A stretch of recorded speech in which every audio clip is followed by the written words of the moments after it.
Moo. Hey guys, Swifthorn here. If you've ever wanted to find a way to improve your rotations, get a better idea of available cooldowns, or even if you have lots of alts and want to be able to play them properly without having to research on Icy Veins or Wowhead all the time, there's this awesome add-on called WeakAuras that can help you out.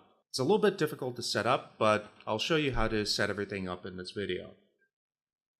So, first of all, WeakAuras, it's an add-on that allows you to place visual cues on your screen to indicate various properties, whether it's a spell being ready to cast, whether you're missing a buff, or giving you some on-screen info when your target or focus target is casting or buffing itself.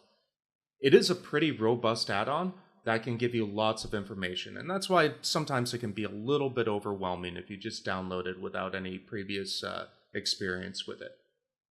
So for this video, I'm going to run you through some of the basics of the interface, along with some UI theory that I use for tanks, DPS, and healers, and how I do the whole setup with everything. So starting off, the first thing you're going to want to do is download the add-on. So probably the easiest way to do this is go ahead and just go to Twitch TV download, and this is the desktop app for Twitch. Just go through, download the add-on, create an account with them if you don't already have one. And then, once you have that all set up, installed, you just search for your games, and it should actually give you a list from here if you click on mods. And you can just click on World of Warcraft, and that should bring you directly to your mod list. And then from here, to get the add-on, you click on Get More Add-ons, and then search for WeakAuras. And I already have it installed at the moment, so you just click on here, and then you're all ready to go. Now, once you're in-game, to activate WeakAuras, you just do \WA, and that will bring up your interface. Just note that this does not pop up during combat. You have to exit combat before it'll show up. So once you have this panel open, let's get a little bit of a closer view of what's going on here. So here is the WeakAuras interface. You can see off to the left here, this is all the icons I've created before. This actually covers all my different characters, although if I collapse this, it just shows you which ones are currently loaded at the moment. You're going to hide all of them if you want to, or make just certain ones show up on your screen. Like that. Let's keep them all active for now. And then within them, you can go in and change various properties on them. But let's start off with just creating a new icon. So once you click on that, it's going to give you a bunch of different options. So you can make a new icon from a template. So they do have a guided thing for going about creating an icon for your screen. It's not too customizable, but it does work if you want a really quick setup on something, or you just want one ability. You have progress textures. This kind of shows you the remaining time left on a buff. You can have static textures, which is just something that pops up on the screen. There's dynamic groups, which is, you can create kind of a drop-down list for certain information. You can have 3D models from the game pop up on your screen. There's a group, which is similar to this, where now I can move everything around. There's text, which will just pop up plain text on your screen. There's the icon, which will pop up an icon on your screen. This is actually the one I use the most. And then there's also the progress bar, which can show you progresses of, time left on certain buffs, time remaining till you can activate certain abilities, all that type of stuff. And then there's also an import option. So after you've done making all these icons and stuff, they'll actually have like a text string that you can copy and paste to send to other people as well, and they'll have access to that icon that you made.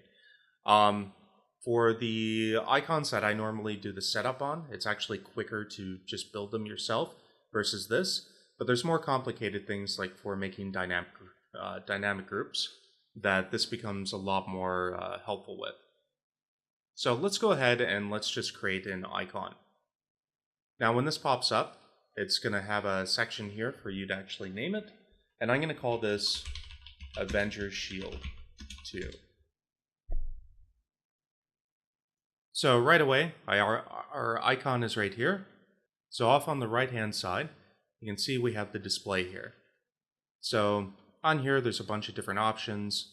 You can have it display a cooldown, which is kind of like a progress. You can see it going right there.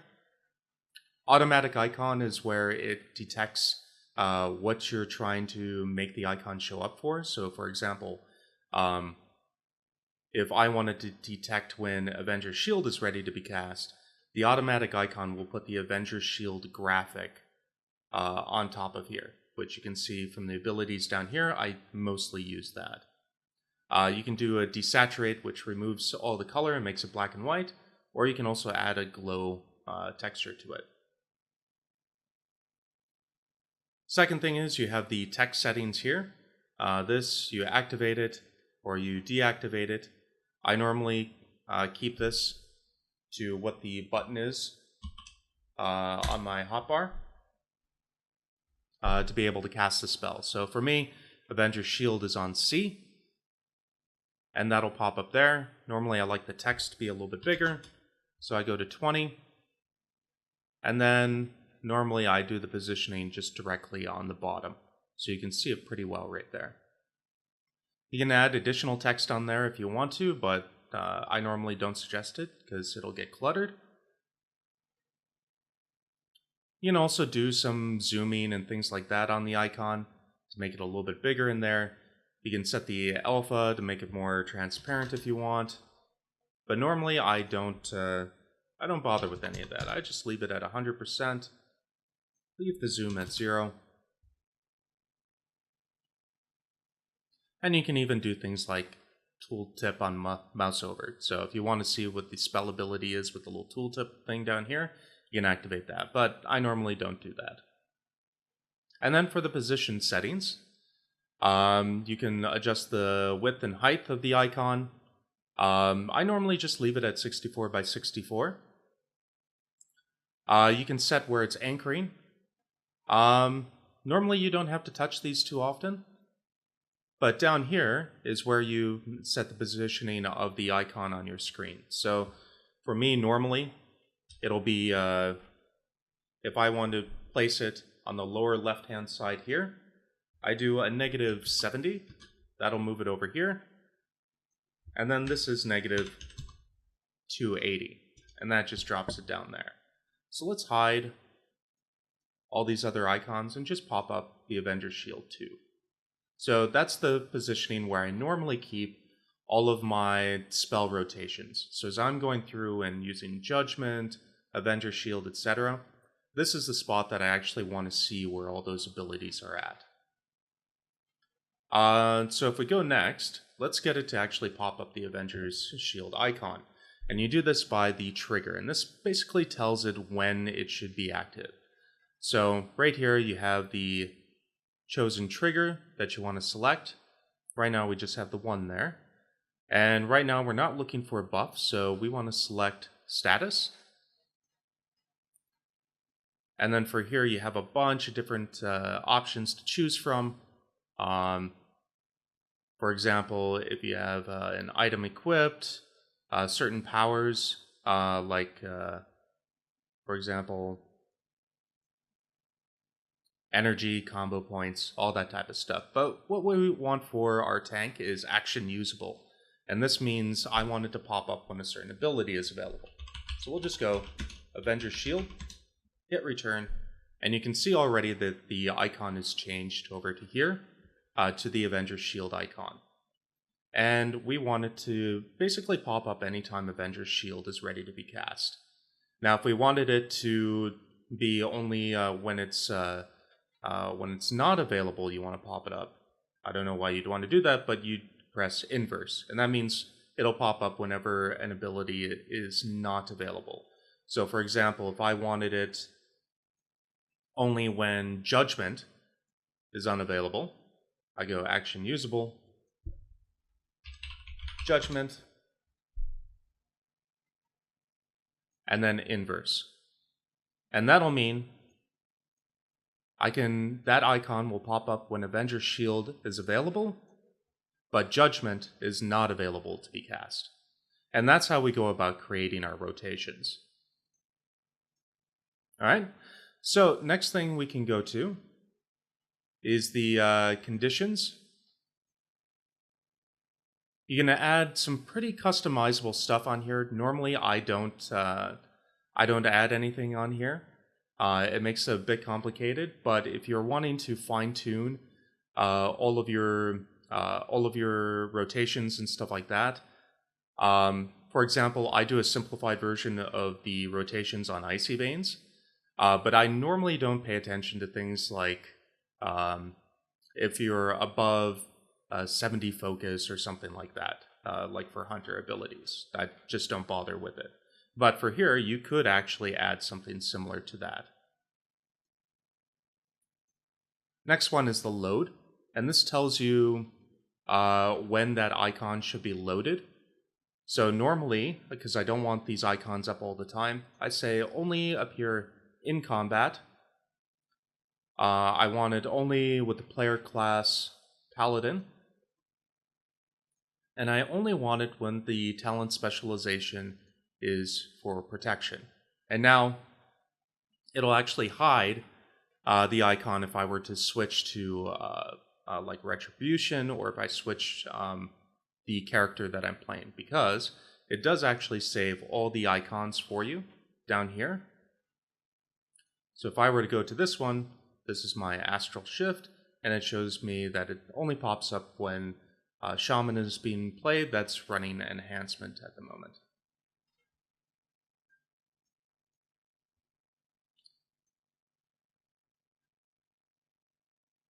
So along with that, there's a few other things that you can do to customize it.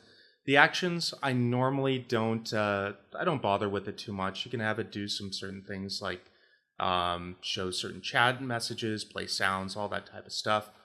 Some of the times I'll do an animation on it, specifically when I'm doing text.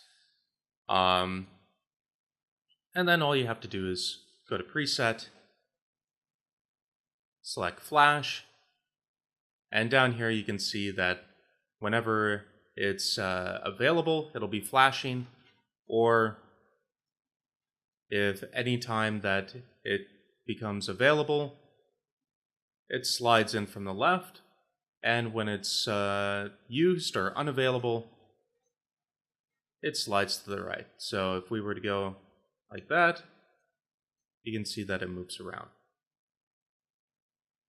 But again, I normally don't use these unless it's for text. So that's basically all there is for setting up WeakAuras. Normally, just to pop up all of the abilities here, let's delete this. I don't really need a second Avenger's Shield.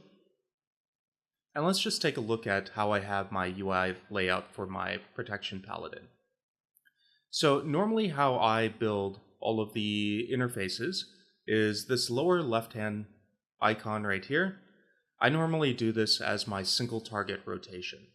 So for me, that starts off with Avenger's Shield, then Judgment, then Consecration, then Blessed Hammer after that, since I have that talent selected at the moment. And I do this with all of my tank characters. So whether it's a warrior or a druid, I'll have just the basic attacks and stuff like that down here. Now the second thing I have is the damage reduction cooldowns. I normally put that right in the middle. So every class basically has that. And it makes it really easy when you're switching over from different tanks just to know where to look on your screen if you want to see what damage reduction ability you should be using. For tanks that have multiple ones, like the warrior, then I'll actually split this in half and do two smaller icons on the top and bottom, and then it just shows me that when either one of them are available, I can choose from there. And then over on the right-hand side, I do my major cooldowns. So this is like my Ardent Defender or my Guardian of the Ancient Kings. Those big cooldowns I keep on there. And then I have, for this one specifically, I have Ardent Defender on there most of the time, since that has the lower cooldown. And then when Ardent Defender isn't available, then it pops up with Guardian of the Ancient Kings. And then down here I have my other abilities, so the lower left here is my stun ability or crowd control. I normally always keep the self-heal as Q and the icon down here. And then any other special damage reduction abilities I keep on the lower right-hand side. Now, for DPS, etc., I build it almost exactly the same, except I switch it up a little bit. I will normally do, on the left-hand side here, single target rotation. Right side will be multiple target rotation. And in the center, I will put the major DPS cooldowns that class and spec has. And then around here, I'll put the various things. If there's a self-heal, I'll put it down here. Crowd control over here. And then basically copy the same format. Same thing with healers. I will put the single target rotation here. And this is for the DPS, since in the past couple expansions, healers have been doing a little bit more DPS. Also, if you're running a Disciplined Priest, you're going to want to have that up anyways. I will put other major cooldowns right here. I'll put a self-heal right here, and then just any raid-wide abilities that you can do down here. So basically the same format I use across all different specs. Just change them up a little bit depending on what spec they're playing at the moment. Alright, and that's about it.